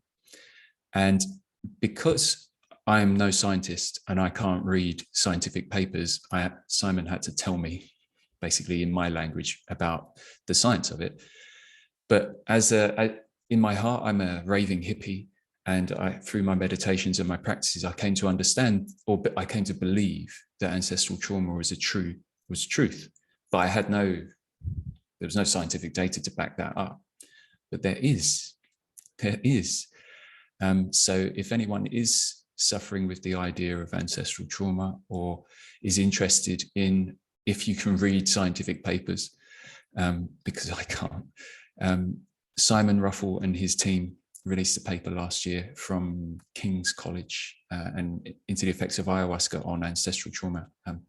Very interesting stuff. And perhaps that's how we don't give this to our children. We don't pass on all of this stuff to our children. What a gift, what a gift. So that's my lot, thank you. Thank you, Keith. I was just thinking something along those same lines, actually. I was just thinking, Kate, when you were speaking about your grandmother and, the anxiety that can, from children that have grown up in wars, and how that would manifest in later life, and wanting it to be different, and thinking about how so many things are different for us now going through this, because we have different ways of healing now, but we also have a different kind of interconnectedness. So Dennis, I think what you were saying as well before was about, we, on the one hand, we all are interconnected, we know we are all, but then it's really hard to feel it. And as I look at you now in the darkened room and knowing what you're facing right now, it's a real test to feel interconnectedness when you're forced into isolation in this way. But that overall, I think we are, through technology, through the fact that we can even have this conversation, like in our previous I'm also descendant of Jewish family, many of whom died in concentration camps, and in many of my own psychedelic experiences, went right back there. Like in all of the experiences, I went right back to those times, and there was something about the kind of the extreme isolation of that, and that there is. We have these ways of connecting with each other. We have tools for healing. We have technologies for connecting. And we have something else, I think, which is, I watched the other night, because I didn't know what to do. I couldn't sleep. I was so preoccupied by this. A bit like Lara, who shared before, have just been going into this complete overdrive of not being able to do anything but look at the news constantly, because everything else just feels completely irrelevant. So I've been kind of in this cycle of constant news checking. And so I decided to have a break from it, and I watched a documentary on Netflix called Winter on Fire. And it was, I don't know if people here, many of you will have seen it already, but it was about the previous, the Maidan is the square Maidan in Ukraine, and the young people coming together in this incredible, horrific situation where, the police force just turned on the young people, and I guess it's the roots of this same thing now. It's all part of the same thing. But what was amazing to watch was how somebody said about the young people that were fighting, incredible courage as well from the people standing together in absolute unity against this total brutality. These young people standing together, just absolutely, singing together, standing together in the face of extreme violence. And somebody said, one of the commentators said, these young people grew up in freedom. They know what freedom is. You can't take it away from them. It's in them. And you could kind of see that, I suppose there is something for us that, we've grown up in freedom. And so we can now, it's in us, we have it in us, and we know what we stand for. And we stand as a global community that is connected through these technologies and these healing methods. So I have hope that it can be different for us than it was for our grandmothers, and that we don't have to pass it on to our children in the way that they had to. And I don't know how it's going to work, but I think that's what's happening now. So Maidan, thank you, Kate. It was Maidan. Anyone that hasn't seen that documentary, it also, if you feel that you need to cry, because sometimes, it can be really hard to get it out. It's just one of those things, you just put it on and then you're just going to cry for the whole 2 hours. And that really kind of, can be great. So thank you, dear. I have one, we have two more people that want to share, and I think this is quite profound because Ross, you just said about freedom and that we're born in freedom. And next person who shares, one of my favorite people on this planet who has been incarcerated for 25 years in a high security prison. And yes, I will invite Leonard Picard to join us here on screen tonight now. Hello, Leonard, how are you? Yes. Big gratitude to you Hello, from all of us. Is the audio coming in okay? Yes. Good. Hello, friends. I cry with you all.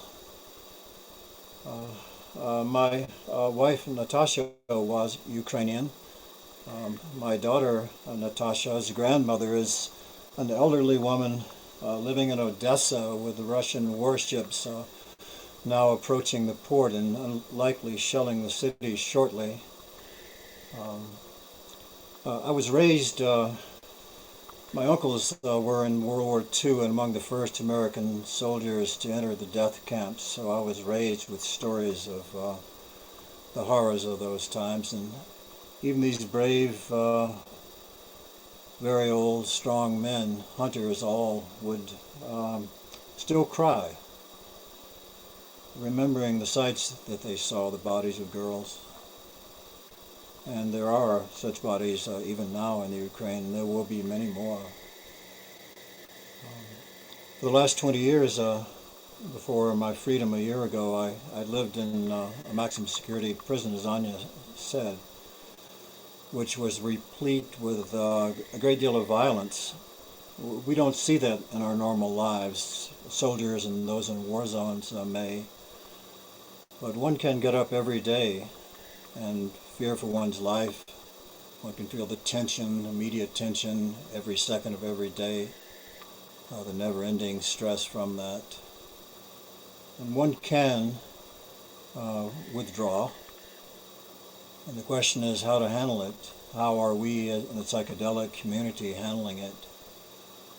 And today I hear a lot of grieving, and that's necessary. We are human and we are empaths, and we must feel what our brothers and sisters are feeling, those that are being harmed and damaged. There comes a point where one must decide what can one personally do, because it helps process the grief, and one takes action and becomes empowered and stronger from that action. And so what action would that be? We're scattered throughout the world, but we can talk to our Russian friends, those that have friends and family in Russia and Eastern Europe, about this, strongly voice our opinions, put that emotional pressure on friends and loved ones internationally. We can volunteer to receive refugees in our communities and even into our homes. I'm not permitted to travel internationally presently, but were I would definitely try to get to Odessa, my boat out of Romania, and try to retrieve my mother-in-law if she's still alive.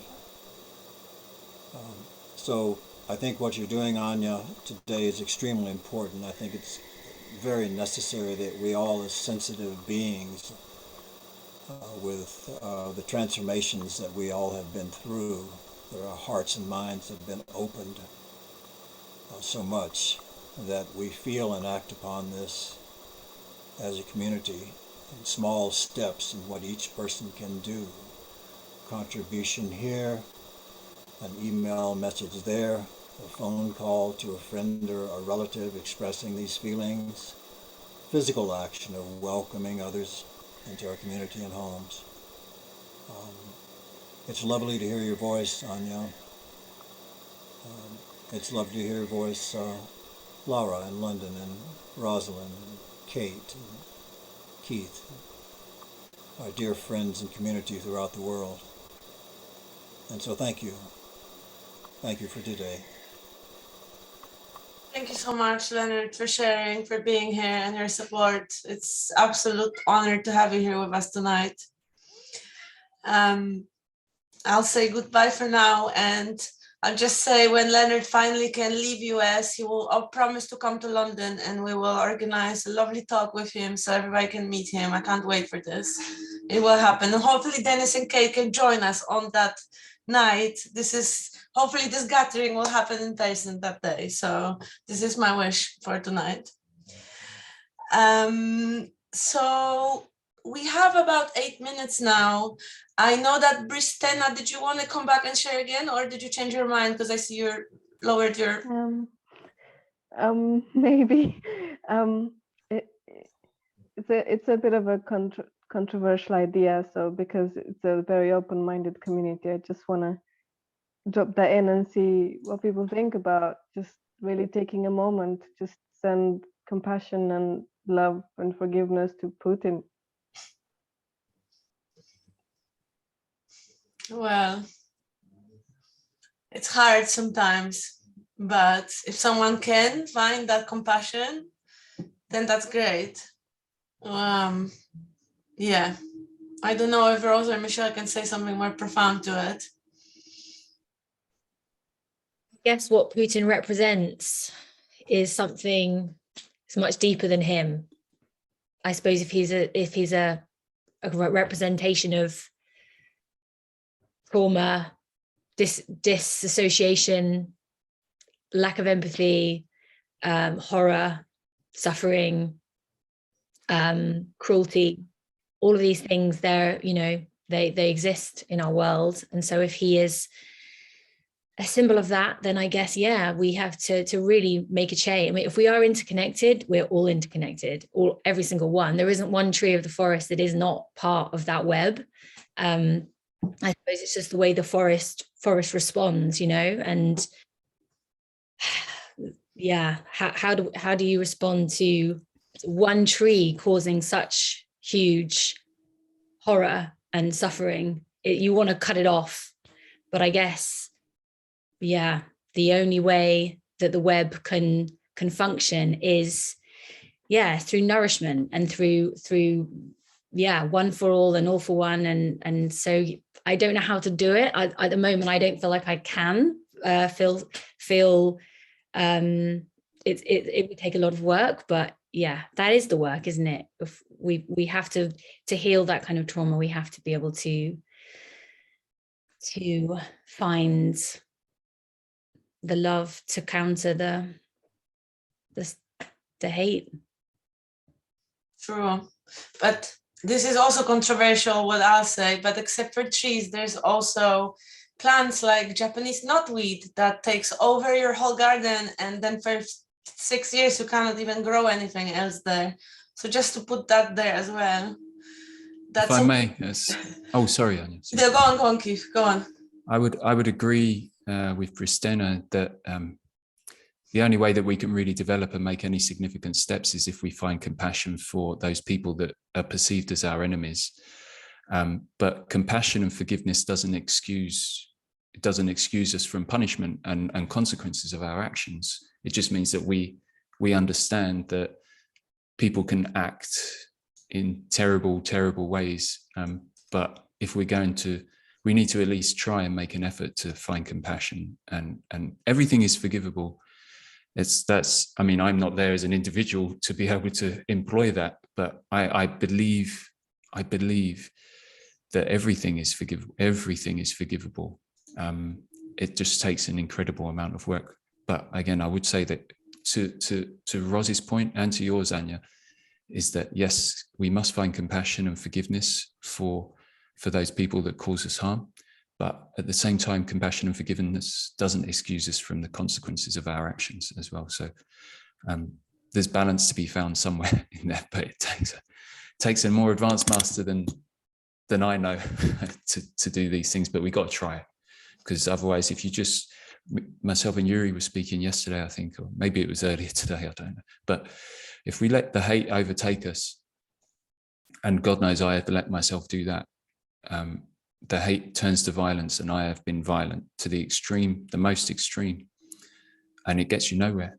It just means that later down the line, you have to go to Peru and take some ayahuasca and try and forgive yourself for the violence that stemmed from the hatred, that stemmed from the fear that you were feeling. So you've got to find compassion and forgiveness somewhere, at least a couple of times a day, and not allow the hatred to seep in and make you violent, because you'll just kill yourself. You'll kill yourself in the end, and you'll probably take a few other people with you, and that's no good. Thank you, Keith. Thank you so much. This was great to hear. And Yuri, we have very little time, so I'll let you just share very quickly, and then I'm gonna ask Rose or Michelle, whichever of you want to just like do some nice closing for us with some shaking involved. But first, Yuri, please go ahead. Yeah, I just wanted to share the same message, and there's a great quote by Alexander Solzhenitsyn, who kind of lived through this kind of brutal machine of that kind of oppressive regime. And there's a quote about exactly that, let me share it on my screen. And I'll just read it loud, that the line separating good and evil passes not through states, nor between classes, nor between political parties either, but right through every human heart and through all human hearts. This line shifts inside us, it oscillates with the years. And even within hearts overwhelmed by evil, one small bridgehead of good is retained.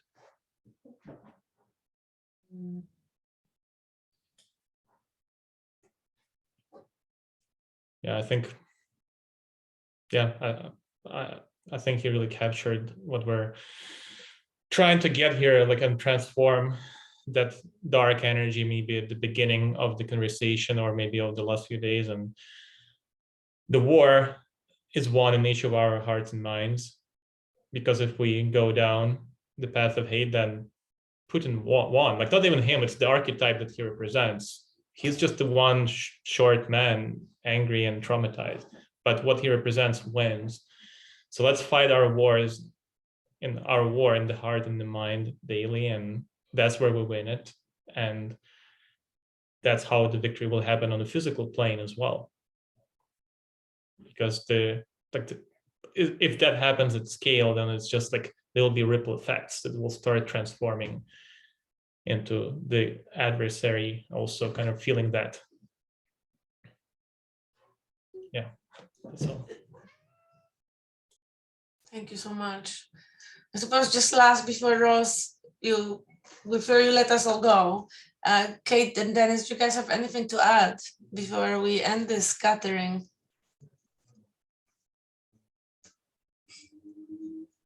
Yeah, I think it's more important to be human, even in this time,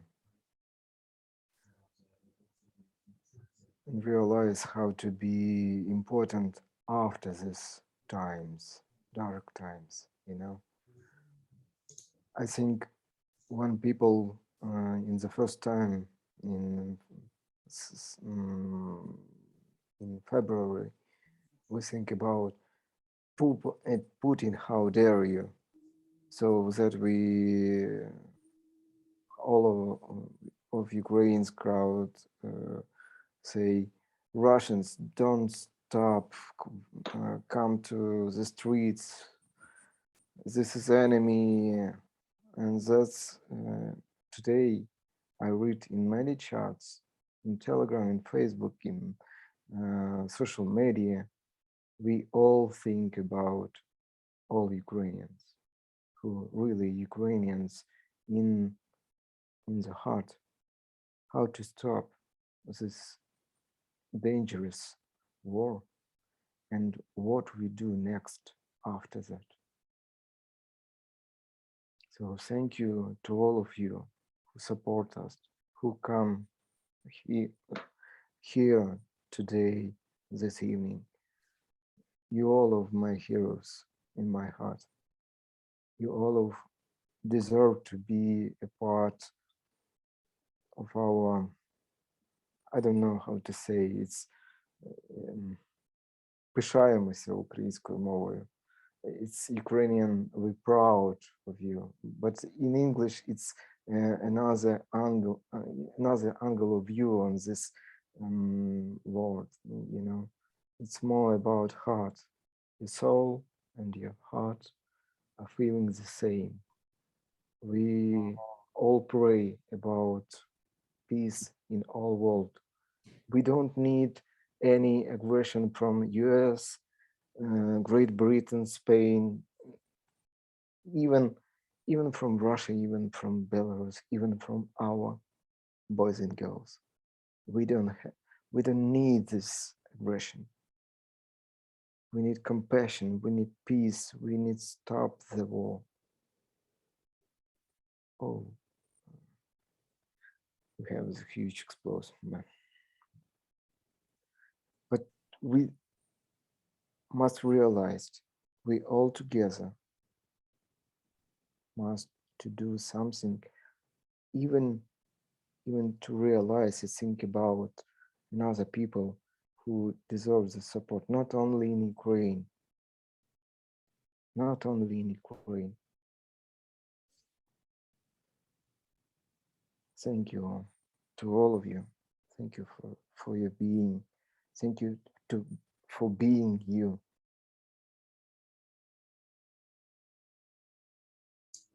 Thank you, Dennis. And you guys, both Kate and you, are my heroes.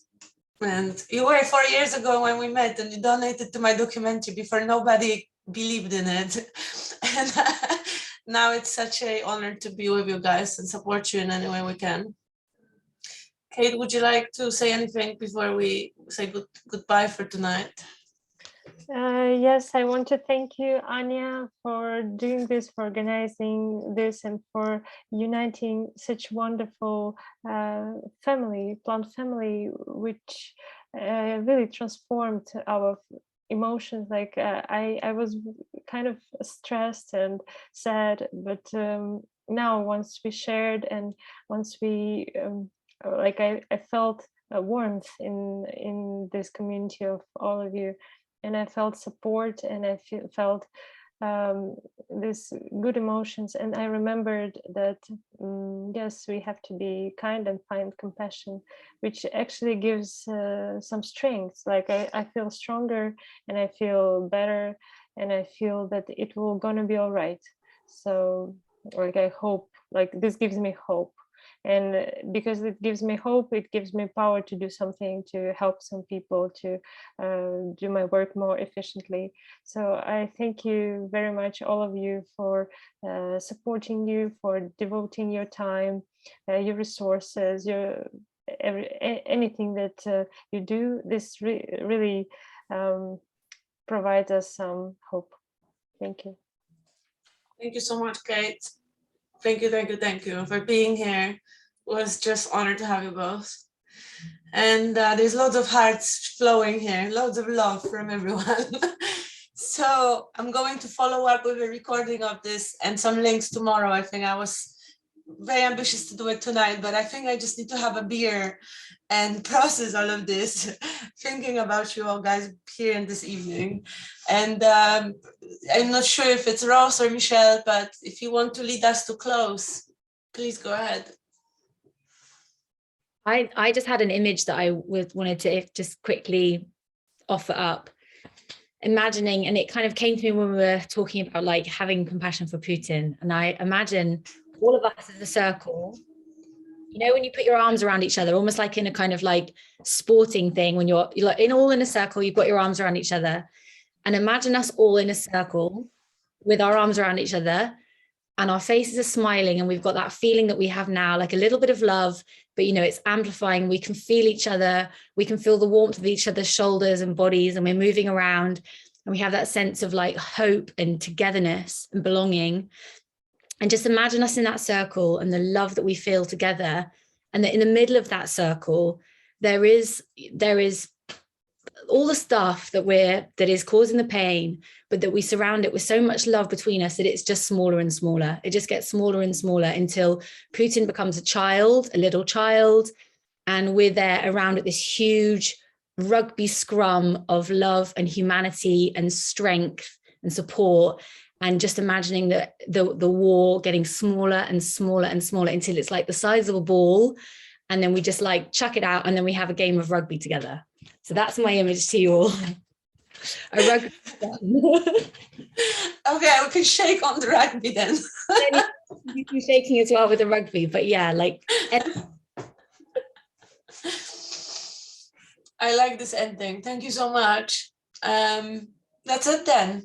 We ran 7 minutes late, but that was great 7 minutes. Thank you everyone again last time, and have the most wonderful weekend as much as you can, at least in your internal refuge. I hope you'll just find some joy in the day tomorrow, regardless of all that shit that's happening right now. Love you all, and until the next time. Till the next time. Thank you, Anya. Thank you, everybody. Слава Україні!